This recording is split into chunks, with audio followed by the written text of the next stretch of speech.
Don't panic when you encounter a blue screen error. I'm going to show you how to fix this problem step by step. Let's begin. Now we need to click on advanced options, then click on troubleshoot.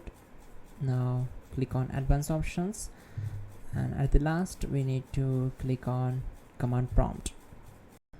Now type chkdsk space /f space /r space c : and hit enter. Now we need to wait for some time to complete the process. Now type c : and hit enter. Type cd space c : / and hit enter to execute the command. Type in cd space windows and press enter. Then type cd space system32 and hit enter to execute the command. Type in cd space config and simply hit enter to execute the command. Then type md space backup and hit enter. Now type copy ** backup and simply hit enter to execute the command. Now type md backup1 and hit enter.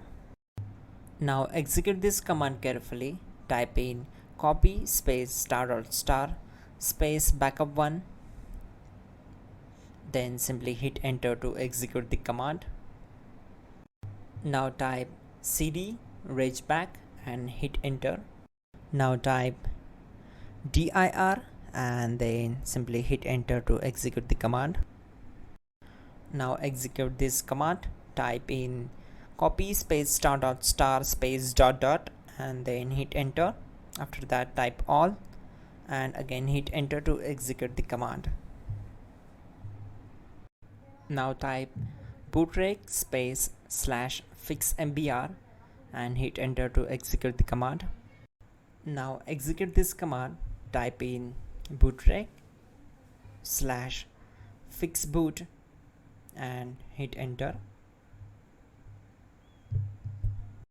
Now type in cd space c : / and simply hit enter to execute the command.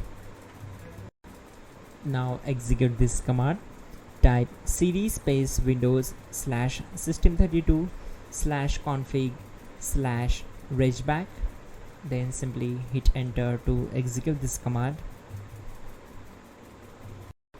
Now execute this command. Type bcdedit space /export space c : / bcd backup and simply hit enter to execute this command.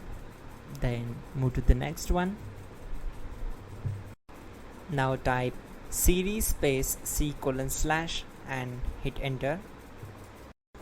Now type this md space boot and hit enter. Type cd space boot and hit enter. Now type md space bcd and hit enter. Type cd space c : / and hit enter. Now type attrib c : / boot /bcd -h -r -s and hit enter. Type in ren c : /boot /bcd bcd.old and simply hit enter to execute this command. Type bootrec space /rebuild bcd and hit enter. Type exit and hit enter. Now click on continue. It will restart your system. So that's it guys, your problem is solved and you are good to go.